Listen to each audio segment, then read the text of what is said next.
டெல்லியில எங்களோட கிறிஸ்துமஸ் டே எப்படி போச்சுன்னு சொல்லிட்டு உங்க கூட ஷேர் பண்ணிக்கிறேன். எம்மதமும் சம்மதம் அந்த மாதிரி தாங்க நாங்க. சோ அதனால பிள்ளைங்களுக்கெல்லாம் சூப்பரா வந்து கிறிஸ்துமஸ் ட்ரீலாம் கொஞ்சம் சின்னதா வச்சு, அதுக்கப்புறமா 2 பேருக்கும் கிறிஸ்துமஸ் தாத்தா வேஷம்லாம் போட்டு விட்டாங்க. 2 பேரும் வந்து வெளியில வந்து போற வர எல்லாருக்கும் வந்து சாக்லேட்ஸ் எல்லாம் குடுத்துட்டு இருந்தாங்க. ரொம்பவே நல்லா இருந்ததுங்க.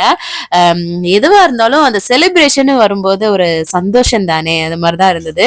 சூப்பரா பிள்ளைங்களும் வந்து என்ஜாய் பண்ணாங்க. அவங்கள பார்த்து நாங்களுமே ரொம்பவே சந்தோஷப்பட்டோம். அதுக்கப்புறமா ஈவினிங் டயத்துல சூப்பரா வந்து கிளம்பி என்னோட ஃப்ரெண்ட் ஜோதி வீட்டுக்கு வந்து கிளம்பிட்டோம். அங்க வந்து போயிட்டு அவங்க வந்து செலிப்ரேட் பண்ணாங்க. சோ அதனால இன்வைட் பண்ணியிருந்தாங்க போயிருந்தோம்.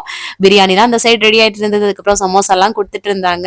சோ அதுக்கப்புறம் வந்து நல்ல ஒரு டான்ஸ் எல்லாம் போட்டு நாங்க என்ஜாய் பண்ணிட்டு இருந்தோங்க. கேங் எல்லாம் சேர்ந்தா அப்படித்தானே இந்த மாதிரி ஃபன் பண்றதுக்கு தானே சூப்பரா டான்ஸ் பண்ணிட்டு அதுக்கப்புறம் கேக் கட்டிங்லாம் பண்ணிட்டு சூப்பரா வந்து இன்னைக்கு டே வந்து போச்சுங்க. உங்களுக்கும் பிடிச்சிருக்கும்னு நினைக்கிறேன். பிடிச்சிருந்தா லைக் அண்ட் சப்ஸ்கிரைப் பண்ணி நம்ம சேனலை சப்போர்ட் பண்ணுங்க. பாய்.